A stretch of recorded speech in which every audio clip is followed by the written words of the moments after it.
Well, I'm Robert Vick. I'm the president of the Hood County Democratic Club, and I'd like to thank everyone for being here today. It's just a pleasure to see such a good turnout. You know, when you go and vote on November 6th, there will be two races that aren't partisan. There will be two races that you can't vote straight party ticket, which that kind of forces you to understand what the issues are and what the candidates are.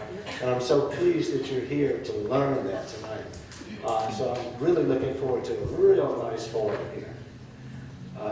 So if I could ask everyone to please rise and stay standing, we'll have a prayer and then we'll have the Pledge of Allegiance to the flags. And I'm going to ask Jean McNeely, who is the worship leader for Tolar United Methodist Church, to lead us in prayer. Good morning, or good afternoon. This morning I was watching TV and I was also reading a book. It was a short prayer book, but I was watching the TV and they were talking about the Hurricane Michael that was coming ashore and how devastating it was going to be. And I think we should include those folks in our prayers this afternoon, this evening. The book I was reading contained several prayers by St. Patrick. This one stood out, and I thought I'd share it here. May the strength of God pilot us. May the power of God preserve us. May the wisdom of God instruct us. May the hand of God protect us. May the way of God direct us. May the shield of God defend us. May the host of God guard us against snares of evil and the temptations of the world. Amen. Amen. Well, thank you very much, Jean. Now, it's my pleasure to introduce to you our colors, our flag, and our state flag, the Boy Scout Troop 360 of Granbury, Texas.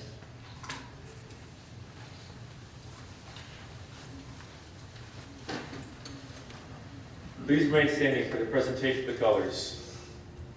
Color guard attention. Color guard forward march.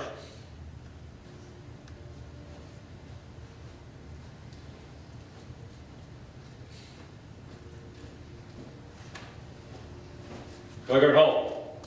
Prepare to post the colors.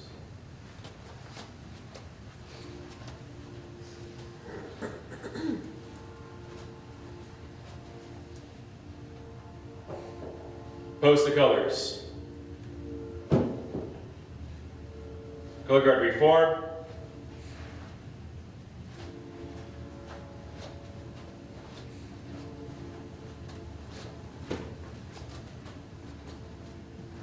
Please join me in pledges.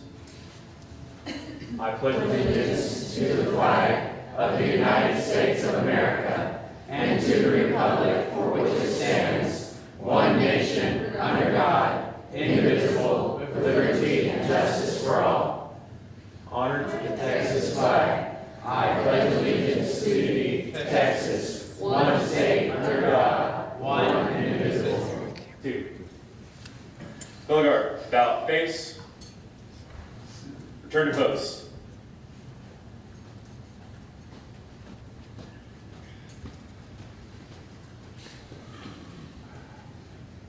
Color guard halt. Color dismiss. May be seated.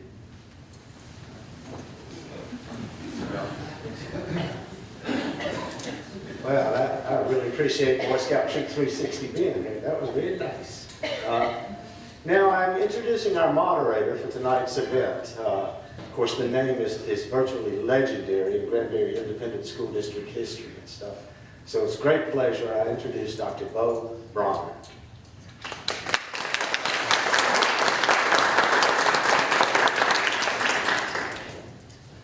Good evening, I'm Bowen Bronner, and I'd like to welcome you to tonight's forum. I'd like to thank the Hood County Democrats for sponsoring this nonpartisan event tonight. The participants are Cyndi, Wren, Chris Willis, and Maureen, Griffin, and they'll be seated at the front of the room tonight. The forum is divided into 3 parts. We'll have opening remarks, then questions from the audience, and then closing remarks. And we'll have time at the end in which we can meet the candidates the last 30 minutes. I ask that you hold your applause and remain silent during the event so that we have time to get through all the questions. We have time at the end that you can meet individually with the candidates. I'll tell you what, at this time, I will invite you to applaud for our three candidates as we welcome them up. Cyndi Wren.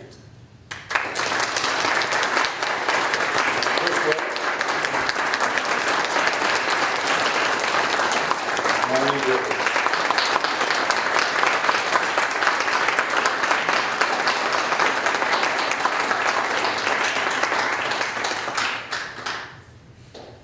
We'll have two candidates sitting to the right and one to the left of the podium.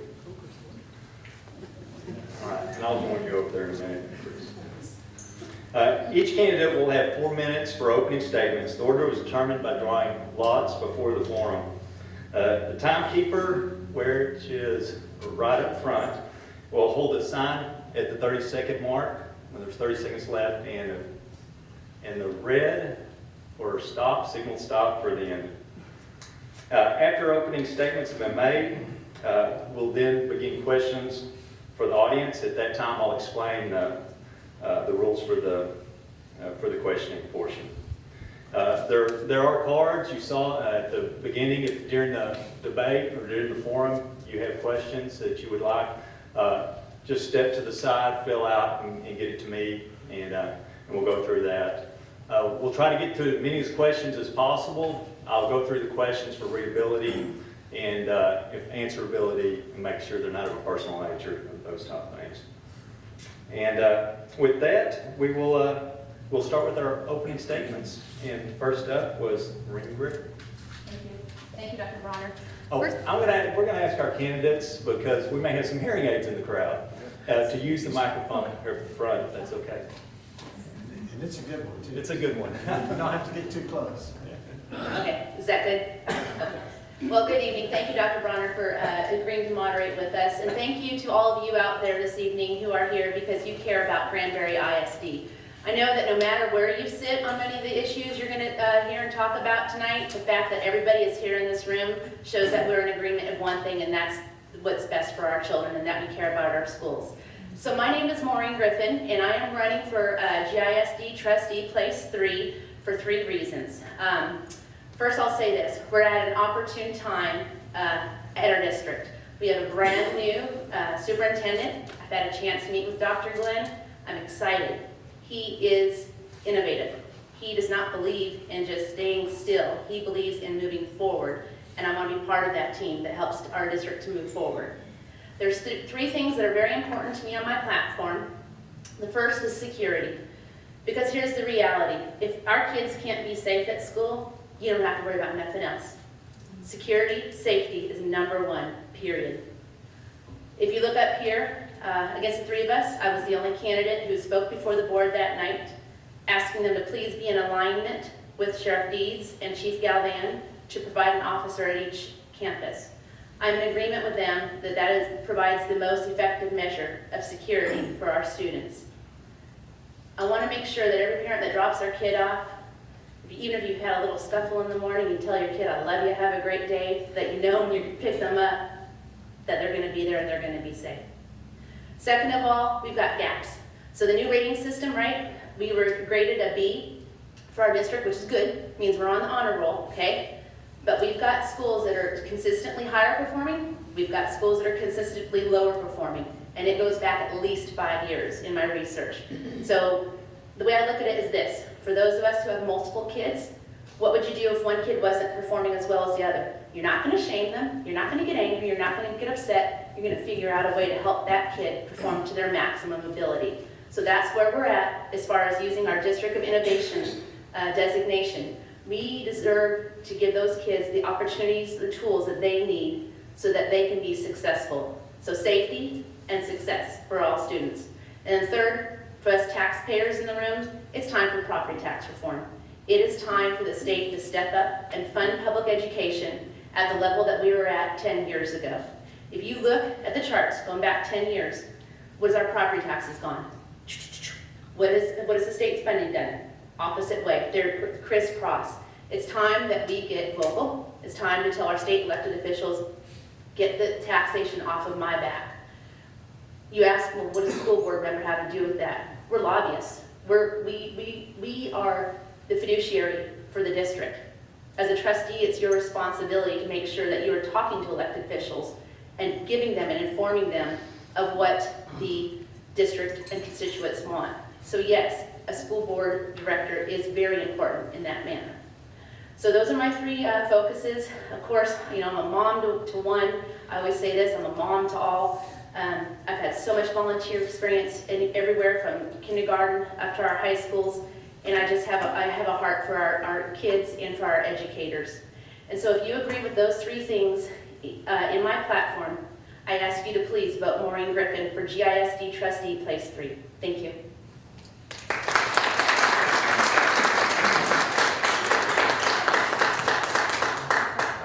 Our second candidate will be Chris Willis.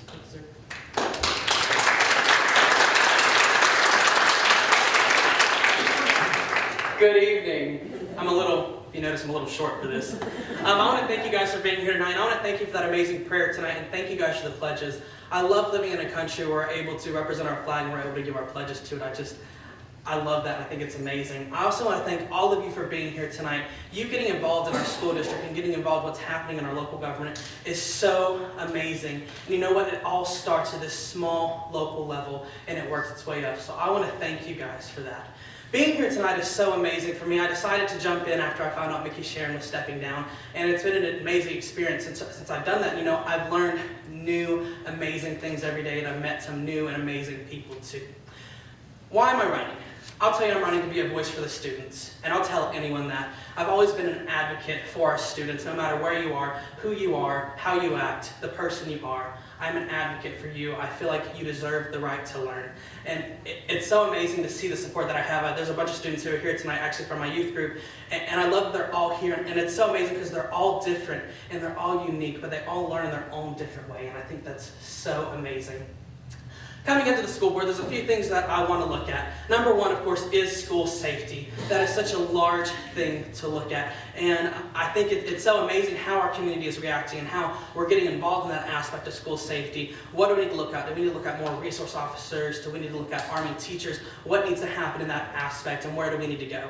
And I love the fact that there's so many people getting involved and looking at that. As a school board candidate, I want to look more into that with the board and work with the community to see what's happening with that. So that's one of my biggest things is school security. What can we do there? How can we make it a safe and a great learning environment? Because why do we go to school? We go to school to learn. And moving on with learning, what's happening in our classrooms? What are our students learning? What are the teachers teaching our students? You know, I think it's amazing that I'm there at the school and I see what we're learning. I know you guys in the back can also say, you know what we're learning too. And some things that we learn, I feel like are trying to be dictated a lot by our government that we have today. And I'll share something fast with you. And I went down to Austin, Texas. I was the only one in this in the group of the three of us who did go down and represent GISD in Austin, Texas, and I went with a few other amazing people, and we were able to represent this great community. And it was presented in front of the Board of Education. They wanted to do certain things, like not use the term heroic when referring to the men who fought at the Alamo and the people who were there. They did not want to use that term heroic anymore. They did not want to use the term Holocaust because it was offending students. They did not want to use these terms. I went down there with an amazing group of people, and I said, no, we need to learn the real history, we need to learn what's true, and we need to learn what's right. The board did come back, and they said, you know what, this is true, this is right, we're going to keep this. So I'm a student for the students. I'm a student who wants to help our students with education. Other things I want to look at is I want to look at what's going on in our school board. Thank you guys for being here tonight, too. We have some great school board members that are here with us tonight. And you know, it's amazing the things that they do. And there's a few things that I want to look at. One thing that I do want to look at is we are in an age where technology is such a big deal. And like I keep saying, there's so many people here who are young. And we use technology, we use things, whether it be like Facebook, Twitter, Instagram, and all of those are platforms for us to share what's going on in our community. I want to look at our school board and see how can we reach more people, how can we get more people who are involved, not just at an older age, but at a younger age. And that's what I want to encourage you guys with. I want to look at how we can successfully do that as a community together. This isn't about what I want, this is about what we want as a community, and I'm just the gateway to help us get there. Thank you guys so much.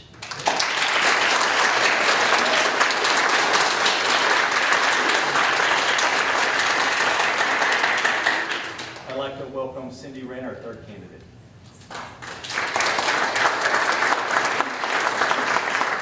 Hi, I just want to take a minute and say thank you for everybody that took time out in their busy week to come out and meet all of us. I think it's very important that everybody knows what we stand for That way they can know how to vote. There are 4 things that I really want to talk about.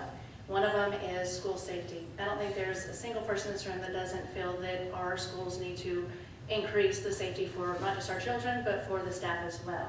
There are several different options, and I've looked into several different ones. There's a program called Faster Saves Lives that I think would be a very good option. If anybody's interested, I'd be more than happy to take some time this evening and speak about that.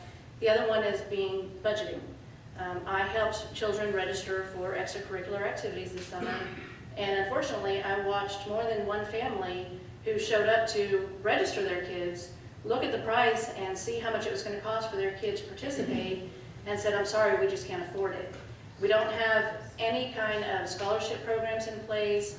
There's nothing to help relieve that, and I think we need to find out what can we do. There are parents out there that have said, please let me know what we can do. Can I sponsor a child? We need to find something to help those that are less fortunate, but still have the desire. The third thing that I want to talk about is our grading policy. I know I've spoken with several of you about it, and the program that we have right now is severely penalizing our students. The way it works, very briefly, is if the students are taking 16 honors or some form of accelerated classes, their GPA is calculated on a weighted scale, which is great as long as you do all 16. As soon as you step down and don't do 16, you're on an unweighted scale, and as a result of that, our students are being penalized. We had one student graduate last year who had a 2.3 GPA, but when you convert it onto the college scale, it would have been a 3.8 because of the way ours is calculated. She lost scholarships and she was unable to go into the Naval Academy as she had planned on. This should not be happening. With that GPA system, they're losing rank in class, and it needs to be addressed. It needs to be addressed quickly so that our students are no longer penalized. And the fourth thing that I want to talk about is I want to look at how can we reach out to the students. I think a good way to have a voice from the students is to create a student liaison position. I've had several students, I've got 2 kids in high school, so I've had several students at my house that have said they don't even realize they can go to the school board meetings. They don't know, they feel like their opinion doesn't matter. If we create a student liaison position, they can have a voice. We can easily have a program implemented that is, the kids are recommended by teachers. They'll do letter of recommendations. There's all kinds of different programs. I think that's what we need so they know that they do matter and they have a voice. Just briefly, a little bit about myself. I've got 4 children. 3 of them are currently in the schools. The youngest one is only 3, so she won't start kindergarten for 2 years. But because of that, I'm the only candidate that 5 years from now will still have a student in the school system. 10 years from now, I'll still have a student here at Granbury schools. So I've definitely vested in the schools, and I want nothing more than to serve our community and see what we can do to fix the problems that we have. If you have any questions, I'll gladly answer them.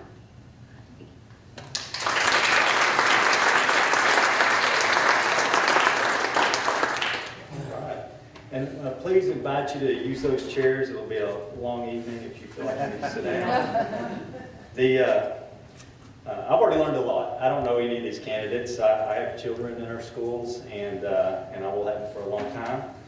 And this is going to be a really exciting evening. It's meant to be a fun evening, and we will hold down on the applause as we get into the question section so we can rotate through very quickly. At this time, I'm going to read through our rules again for the questions. Questionnaires are asked to fill out a card that clearly states your name and address and in your question, and all candidates will be given an opportunity to answer the question. I believe the time limit's 2 minutes per question answering. Issues, not personalities, are to be addressed in your questions. No personal or abusive questions will be asked. The moderator, myself, has the right to rule on all questions. And the candidates will be limited to 2 minutes. I mentioned that earlier. We'll close the questioning at around, it looks like about 7:15, and we'll begin closing remarks. And since Maureen started, we'll kind of rotate through the questions, and we'll let Chris take the first question, and then be you, Cyndi, and then Maureen will be last on the first question. And our first question of the night, do you think the state adequately funds public education? Thank you for asking that question. And, it's a question that's asked by a lot of people in our community and just around the state of Texas in general. And what I will tell you is, looking into that, I feel like the state does give us a great amount of money. I would always love to ask for more money to help us move forward, but I would need to further look into things like that to see what's going on in our community, what needs do we have, how much money do we need to have in that budget. And so moving into the school board, I'll be able to work with the other school board members and with the community and find out from you guys how much money we actually need. We don't need to just yell at the state and say, hey, give us money, give us money, give us money, without knowing what we're going to spend it on. So getting into the school board, I want to look at how much money we actually need, where we need to spend it, where it's going to most benefit our children's education and my education with myself being there. So that's how I'll respond to that question. Thank you so much. Cyndi? So as Chris said, this is a question that is very commonly asked.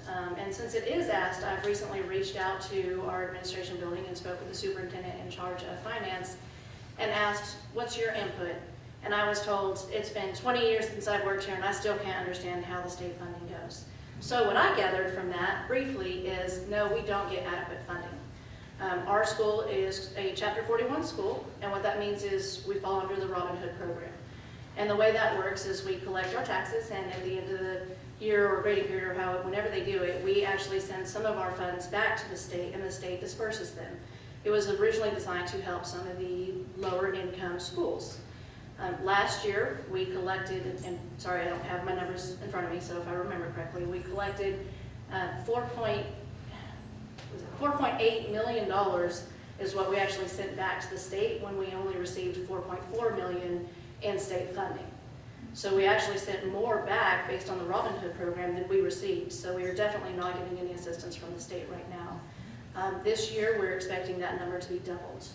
So no, we're definitely not receiving funding. Unfortunately, from the information I got, even if we try to lower our taxes, since we are a wealthy community based on our property tax, if we try and lower our tax to try and keep some of the money, we actually get penalized and have to send a fee, which would end up costing us more than if we had left taxes the way it is. So I don't know, we're trying to find the solution, but like I was told, it's very, very complicated, and 20 years of experience, and he still couldn't explain it all away. Maureen? Well, first of all, Cindy's right. Robin Hood doesn't work.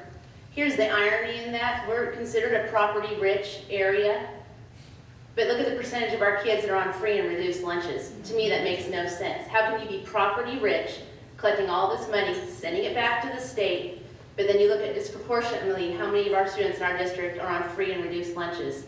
Robin Hood doesn't work. Basically, the whole system right now, the way it is structured, is not currently working. I'm going to go back again to the property tax issue. As the state decreases, property taxes go up. But here's the real deal about that. That is kind of, sorry, is it too loud? That is kind of rigged from the beginning, because what happens with your tax values, that value is set at the state level, okay? And as the districts local are allowed to set theirs only plus or minus 5% based off of the state levels. So right there, the state is already playing the control game as far as how much property taxes, how much the values are. We need a complete overhaul. You're absolutely right, of the system, of our funding. We need to make sure that the state gets back to funding it correctly. We need to get rid of unfunded mandates that have been in the education system, where they tell us you have to give teachers a $1,000 raise, but we're not going to fund it. That doesn't make sense. It's time for a complete overhaul, quite honestly, and it's time to make sure that we have people that will be vocal and be advocates to advocate for that at the state level.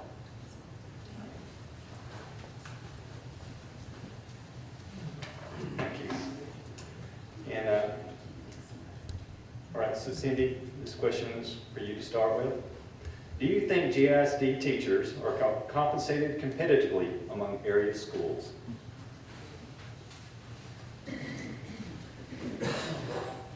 In all honesty, I think that's really an easy answer. Our schools are paid higher than some of the ones around us, such as Toller, Bluffdale. I don't think our teachers are paid enough for the amount of work that they do, not just during school, but after hours. Our biggest competition is actually the Fort Worth area. they do pay more. But if you want to compare, Toller, even Glen Rose, the local communities around us, we are very competitive. I always think that our teachers should get paid more. I think they put a lot of hours into it. Not only do they put hours, they put their heart and soul into helping raise these children and shape them to be wonderful citizens that can actually help us later on. So our pay is competitive, but it's still not sufficient, and it still needs to be increased and addressed. Maureen? Well, this is probably one of the things that all three of us are going to agree on. Teachers are not paid enough for what they do. Look at how much money has to come out of their pockets to pay for stuff themselves. I know teachers, when I was a mentor up at GMS, teachers that would go and buy kids shoes because they saw a kid walking down the hallways with holes in their shoes. Teachers that go buy jackets, clothes, whatnot. Teachers every day are reaching into their own pockets to pay for things that they shouldn't have to be paying for themselves. You're correct in that, competitively, locally, we are competitive. But that's almost asking why settle for the status quo. If you're saying, well, it's okay because it's like that over there, that's settling for the status quo. And they can drive 40 minutes up to Fort Worth and get a higher pay. You just want to make sure that they're paid appropriately for what they're doing. And that's going to take a cohesive agreement and working between the local districts. And I will say this to our board, very, very, very prudent and conservative in the way they budget and the spending. So I thank them. Every year when they're they're doing our goals, we receive a superior rating on our first ratings, which is our finances. So they're doing a great job in making sure that we're prudent and that we're not wasting money. But no, absolutely, teachers need to be paid more for what they do.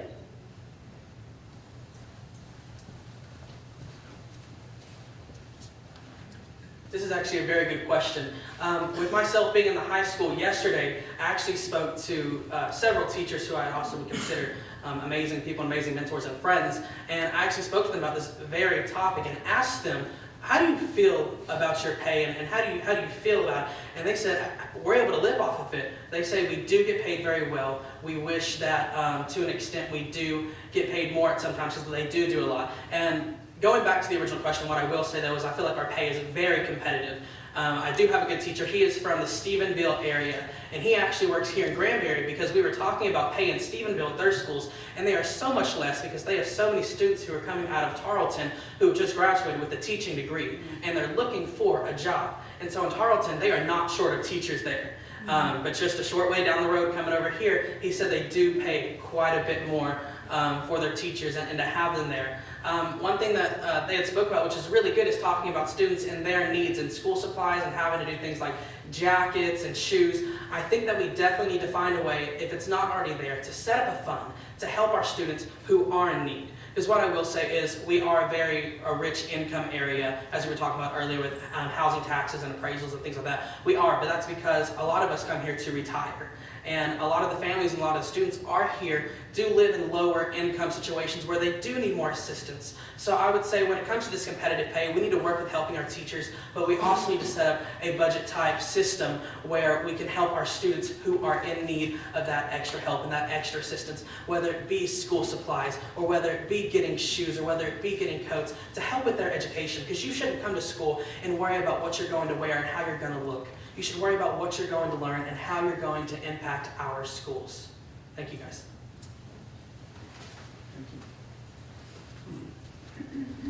Okay, we've already touched on a lot of topics, so this one's going to allow you to zero in. Maureen, this will be for you first. In your opinion, what is the single biggest challenge facing GISD, and how would you attempt to address it?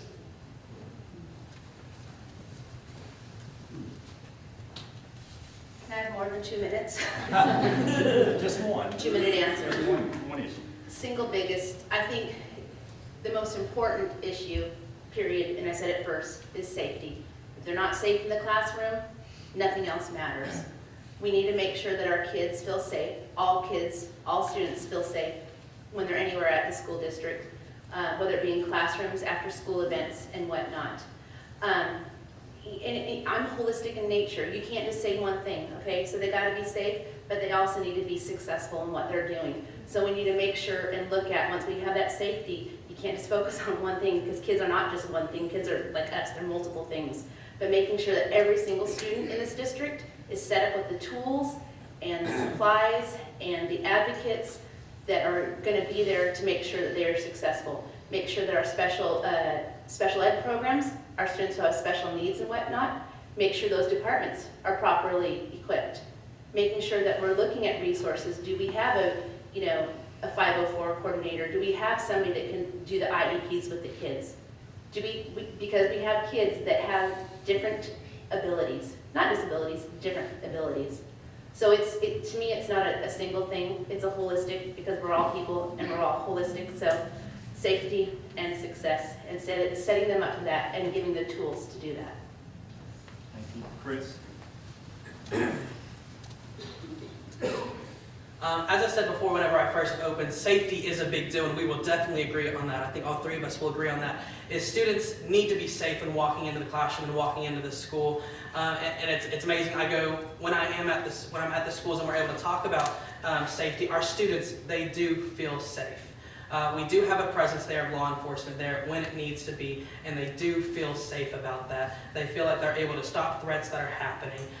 What I think is so amazing is we had an early release day probably about 2 weeks ago, and they spent that whole day and an entire half of the school doing nothing but safety drills, whether it be fire drills, tornado drills, and active shooter drills. And I think that's so amazing to teach our students what to do in those situations. They taught us not only how to defend ourselves with books or with other things around us, how to stack desks, how to fight him, but also how to fight the shooter that's coming in or whatever is happening inside of our school that is a problem at that time, but also how to get away from that situation, where the exits are, what we're going to do. So I will say that is a big problem for me. One thing that I spoke with the teachers about when it comes to school safety that they very much want to see happening is on all of our exterior and outside doors, we need to have them all numbered. It needs to be 1 through however many doors we have. So when we have an emergency, whether it be a shooting or we have a student who needs an ambulance that has been severely injured by something that's happening at the school, because we're a crazy school, we do some pretty cool stuff, and sometimes some kids get hurt. And so we need those numbers on those outside exterior doors so we can call the ambulance and we can go, hey, this is what's going on, we need you to come to door 6. Right now, our student is in urgent care and needs help. They've had so many situations where someone's been in a problem. We've had one teacher that's called the ambulance 3 times this year, and they've been delayed because they did not know where to go, because we have a large and amazing school, but we don't have numbered exits. Thank you. Cyndi? Well, we can all definitely agree that it's safety. That's the number one issue. I think school safety is absolutely the number one thing that needs to be addressed right now. Unfortunately, last week I had to run something up to one of my kids while she was in band. Turns out she wasn't in the band hall. But the problem that I ran into is I went through the parking lot, right past the guard shack. There was no guard there to stop me. I went into an open door. There was nobody there. I walked all the way across the other side of the campus. Not one person stopped me. I passed several teachers. I passed several different adults. Nobody stopped me. Nobody questioned why I was there. Nobody noticed I hadn't checked in. I walked all the way back through the other side. Again, nobody stopped me. I wasn't stopped until I was in my car pulling out of the parking lot. That's a problem. Should I have checked in at the office? Yes, I should have. But we also need to find a way to make sure that doesn't happen. We all know, stand here, I'm a parent, I care about these students, I'm not going to hurt them, but you don't know that the person coming in behind me wouldn't have. And that's what we need to fix, that's what needs to be addressed. Thank you.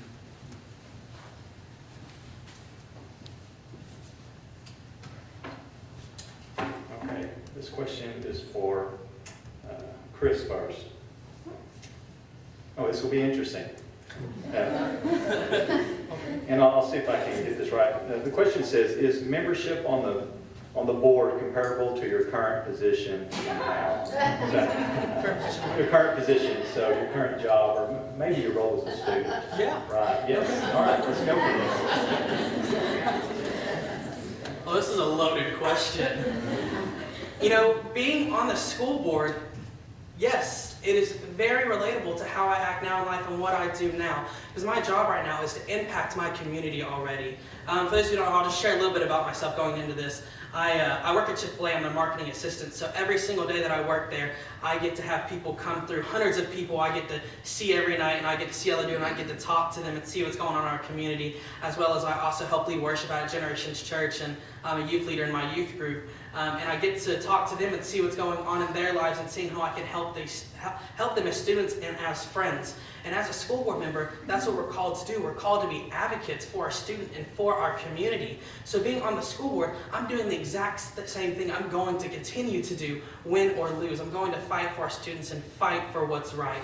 So yes, everything that I do, whether it be being a student, being on the school board, being in the church, or being at Chick-fil-A, or just being a nice old kid who likes to hang out with people, I would say that, yes, I would very much so relate that to being on the school board, because the school board is here to help people, and that is what I already do. Thank you. Cyndi? That is a really loaded question. Whoever answered or asked it kind of was trying to throw us through a loop. I would say that my job, as far as relating to the school board, there's only a few things that really would come into place. I don't know, most of you guys don't know, I'm a paralegal right now. I do a lot of family law, work with criminal and probate. One of the things that I feel that would really relate is we work a lot with figuring out numbers when it comes to calculating, just as you would use with the school board. We have to do a lot of research and trying to implement different plans and policies based on each case is different with the family law or any kind of case, along with everything will be different with the school board. Do I think that what I do now could help? Absolutely. With me having a legal background and knowing many people in the legal fields, even if I don't know the answer, I can ask them, I can call them and say, hey, what do I do? That gives me a strong boost right there. Thank you. Maureen? Yes, I do feel what I do right now prepares me for this. I'm the client care coordinator at Terra Stark Real Estate Group. You talk about sitting with somebody and they're making their biggest financial decisions in their lives, walking them through purchasing a home, maybe downsizing, maybe the loss of a loved one. It's being an advocate for them. It's walking them through something